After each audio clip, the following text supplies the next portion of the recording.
जिल्हाधिकारी आम्ही सारे लोक वारंवार सांगतोय, SIR सुरू झालाय. तुमच्या मतदार नोंदणीमधल्या जुन्या याद्या रद्द झाल्या आहेत. जुनी यादी रद्द झाली आहे. आता नवीन यादी तयार करण्यासाठी काम चालू आहे. ही यादी तयार झाल्यानंतर पुढचे 20 वर्ष नवीन यादी तयार होणार नाही. या यादीमध्ये तुमचं नाव आलं नाही. तुम्ही हा विचार कराल, मागच्या यादीत माझं नाव होतं, या यादीत तसं नाही आहे. जुनी यादी रद्द झाली आहे.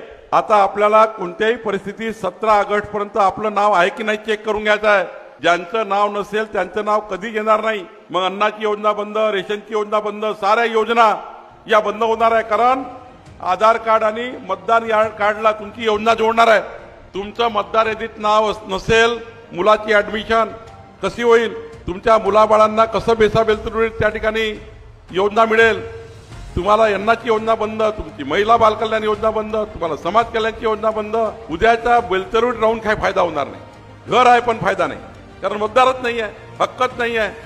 ना गावावर हक्क, ना मतदारावर हक्क. आणि म्हणून माझी विनंती आहे, बेलतरुडीत राहणारा नागपूर जिल्ह्यातल्या प्रत्येक माणसाला, प्रत्येक मतदाराला माझी विनंती आहे की 17 ऑगस्टच्या आत आपला फॉर्म भरून घ्या.